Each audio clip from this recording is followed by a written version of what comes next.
Hi teachers, அனைவருக்கும் வணக்கம். எல்லாத்துக்குமே என்னோட நியூ இயர் வாழ்த்துக்களை தெரிவிச்சுக்கிறேன்.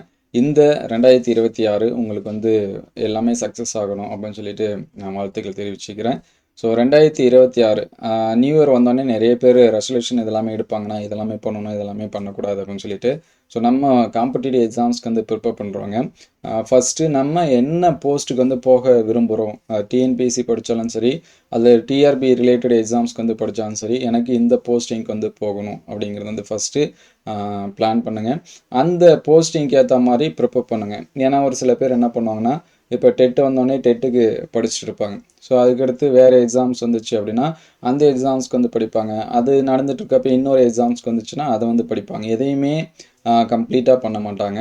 ஸோ உங்களுக்கு எதில் அதிகமாக இன்ட்ரெஸ்ட்டு, இப்போ வந்து டிஆர்பி அப்படின்னு சொல்லி பார்க்குறப்ப பிஓவில் எக்ஸாம்ஸ் வந்து வரதுக்கு வாய்ப்பு நிறையா இருக்குது. அதேமாதிரி யூஜிடிஆர்பினா நம்ம வந்து டெட் எக்ஸாம்ஸ் வந்து பாஸ் பண்ணியிருக்கணும். ஒரு சில பேர் டெட் எக்ஸாம் பாஸ் பண்ணியிருப்பாங்க. அவங்க வந்து யூஜிடிஆர்பிக்கு வந்து ப்ரிப்பேர் பண்ணலாமா வேணாமான்னு இன்னும் டவுட்லேயே இருப்பாங்க. ஸோ கண்டிப்பாக நீங்கள் வந்து ஸ்டார்ட் பண்ண ரெடியாகலாம். அவங்களுக்கு இன்னொரு டவுட்டு, நான் வந்து பிஜிடிஆர்பி பண்ணலாமா அல்லது இதுக்கு ப்ரிப்பேர் பண்ணலாமா.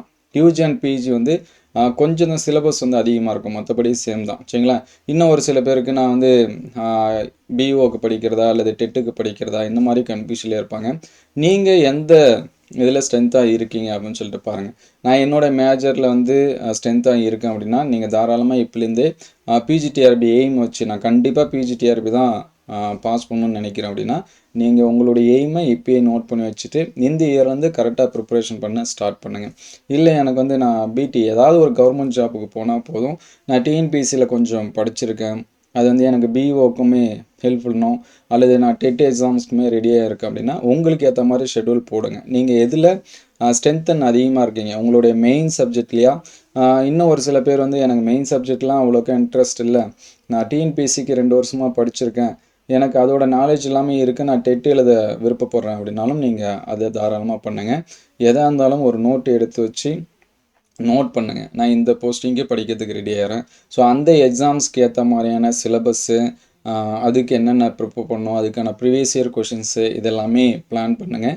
இந்த அகடமிக் இயரில் நான் இந்தந்த போஸ்ட் எல்லாம் வரத்துக்கு சான்சஸ் இருக்குது. ஏன்னா நமக்கு வந்து லாஸ்ட் இயர் நோட்டிஃபிகேஷன்லேயே இன்னும், அதாவது ஆனுவல் பிளான்லேயே இன்னும் டிஆர்பி ஒரு சிலது கால்ஃபர் பண்ணாமல் இருக்காங்க. எக்ஸாம் பார்த்தீங்கன்னா யூஜி டிஆர்பி, பிஓ எக்ஸாமு, அதுக்கடுத்து 26க்கான டெட் எக்ஸாம் கண்டிப்பாக நடக்கும் அந்த மாதிரி சொல்லியிருக்காங்க. செட் எக்ஸாம்ஸ் வந்து நடக்கும் அப்படின்னு சொல்லியிருக்காங்க. ஈவன் பிஜிடிஆர்பியுமே நம்ம ஆனுவல் பிளான் வந்தால் தான் தெரியும். ஏன்னா இப்போ தான் முடிஞ்சிருக்கு. கண்டிப்பாக 1 இயர் ஸ்பேஸ் இருக்கும். நிறைய பேர் சொல்லிட்டு இருக்காங்க 26லேயே வரும்னு சொல்லி. வந்தால் எல்லாத்துக்குமே மகிழ்ச்சி தான் சரிங்களா. என்னை பொறுத்த வரைக்கும் 1 இயர் டிலே ஆகி வந்துட்டுருக்கு. ஒரு வேளை லாஸ்ட்டில் வரலாம் அல்லது 2027 வரலாம், கண்டிப்பாக வரும் சரிங்களா. வராமல் மட்டும் இருக்காது. ஒரு ரெக்யூப்மெண்ட் இருந்துச்சுன்னா எவ்ரி இயர் அந்த ஆனுவல் பிளான் இதெல்லாமே கொடுத்து இந்த போஸ்டிங் இவ்வளோ இருக்குது இதுக்கான இதெல்லாமே எடுப்போம். ஈவன் பிஜியில் வந்து அந்த ரிட்டைர்மெண்ட் இதெல்லாமே இருக்கும் எவ்ரி இயர் சரிங்களா. அதுமாதிரி ப்ரொமோஷன் போகிறது எல்லாமே பிஜியில் இருக்கும். அதனால் கண்டிப்பாக வரும். அதனால் பிஜி டிஆர்பி வராது அப்படின்னு சொல்லிட்டு படிக்காமல் இருக்காதீங்க.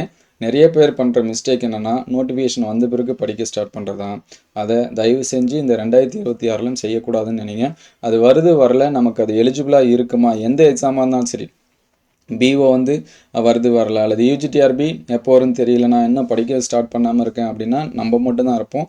நிறைய பேர் வந்து படிச்சுட்டு இருக்காங்க, வெறித்தனமாக படிக்கிறவங்களாமே இருக்காங்க. எப்படியாவது நம்ம வந்து போஸ்டிங் போகணும் அப்படின்னு சொல்லிட்டு இருக்காங்க. ஸோ இந்த 26 உங்களுக்கு சக்ஸஸ்ஃபுல்லாக இருக்கணும் அப்படின்னு நினச்சிங்கன்னா உங்களுடைய பிளானிங் வந்து கரெக்டாக பண்ணுங்கள். என்னென்ன படிக்கணும், நம்ம என்னென்ன படிச்சிருக்கோம், ஸோ அது எல்லாமே ஒரு ஷெடியூல் மாதிரி போடுங்க. ஸோ நியூ டைரியாக வாங்கி எழுதினாலும் சரி அல்லது ஒரு நோட்டு எடுத்து நம்ம வந்து எழுதினாலும் சரி, ஸோ நம்ம இந்த இயரில் இதெல்லாமே அச்சீவ் பண்ணணும் அப்படின்னு சொல்லிட்டு ட்ரை பண்ணுங்கள். ஸோ நீங்கள் ட்ரை பண்ணுறது எல்லாமே சக்ஸஸாக அமைகிறதுக்கு என்னுடைய வாழ்த்துக்களை தெரிவிச்சுக்கிறேன். கண்டிப்பாக எக்ஸாம் ஒரு ஸ்டடி பிளான் மாதிரி போட்டு படிங்க சரிங்களா. ஒரு 1 டே study plan, weekly study plan, monthly study plan இந்த மாதிரி இண்டிவிஜுவலாக போட்டு வச்சுங்க. ஜாப் போயிட்டுருக்கேன், நான் வந்து போய் தான் ஆகணும் அப்படிங்கிற சூழ்நிலை இருக்கிறவங்க உங்களுடைய ஜாப் ஃப்ரீ டைமுக்கு ஏற்ற மாதிரி ஒரு ஷெடியூலை போட்டு வச்சுங்க. அந்த ஷெடியூலை கரெக்டாக என்ன பண்ணுங்கள், ஃபாலோ பண்ணுங்கள். கண்டிப்பாக நம்மளால் என்ன பண்ண முடியும் அப்படின்னா பாஸ் பண்ண முடியும். ஏன்னா நிறைய பேர் பிஜிடிஆர்பியுமே ஸ்கூலில் ஒர்க் பண்ணிகிட்டேலாம் என்ன பண்ணியிருக்காங்க அப்படின்னா பாஸ் பண்ணியிருக்காங்க சரிங்களா. அதுக்கு நம்ம முன்கூட்டியே ஓரளவுக்கு படிச்சிருக்கணும். என்னோடய ஃப்ரெண்ட்ஸும் ஒரு சில பேர் அந்த மாதிரி பாஸ் பண்ணியிருக்காங்க. ஒரு 1 இயர் கோச்சிங் போயிருப்பாங்க, 2 இயர் போயிருப்பாங்க. அவங்களால அந்த டைம் பாஸ் பண்ண முடியாது. அது அடுத்த டைம் பார்த்தீங்கன்னா, அந்த கிடைக்கக்கூடிய ஸ்பேஸை, அது சாட்டர்டே இருந்தாலும், சண்டே இருந்தாலும் சரி, ஒரு நாளைக்கு 1 ஹவர் ஸ்பேஸ் இருந்தாலும் சரி, அதை கரெக்டாக யூட்டிலைஸ் பண்ணி அடுத்து வரக்கூடிய டிஆர்பி எக்ஸாமில் பாஸ் பண்ணியிருக்காங்க. சரிங்களா? அது வந்து உண்மையாக அந்த மாதிரி நடந்திருக்கு. நம்மளாலையும் நம்ம எந்த அளவுக்கு சிலபஸை கம்ப்ளீட் பண்ணியிருக்கோமோ அதை பொறுத்து தான். சரிங்களா? அதனால் கண்டிப்பாக நம்மளாலையும் என்ன பண்ண முடியும் அப்படின்னா பாஸ் பண்ண முடியும். அதுக்கேற்ற மாதிரி ஸ்டடி பிளான் வந்து போடுங்க. எனக்கு தெரிஞ்ச ஒரு சில ஐடியாஸ் வந்து நான் வந்து கொடுத்துட்ருக்கேன். அது எல்லாமே எந்தளவு ஹெல்ப்ஃபுல்லாக இருக்குது அப்படிங்கிறத கமெண்ட் பண்ணுங்கள். உங்களுக்கு ஏதாவது டவுட் இருந்துச்சுனாலும் கமெண்ட் பண்ணுங்கள். எனக்கு தெரிஞ்ச அளவுக்கு நான் எக்ஸ்ப்ளனேஷன் கொடுக்க ட்ரை பண்ணுறேன். ஸோ தொடர்ந்து முயற்சி செய்யுங்க. கண்டிப்பாக நம்மளால் என்ன பண்ண முடியும் அப்படின்னா சக்ஸஸ் பண்ண முடியும். ஸோ முயற்சி செஞ்சால் மட்டும்தான் நமக்கான வெற்றி நிச்சயமாக கிடைக்கும். அது வந்து என்ற ஒரு மாற்றுக்கிட்டமே இருக்கு. எல்லாத்துக்குமே இந்த 26 வந்து சக்ஸஸ்ஃபுல்லாக அமைய என்னுடைய வாழ்த்துக்களை தெரிவிச்சுக்கிறேன். Thank you all.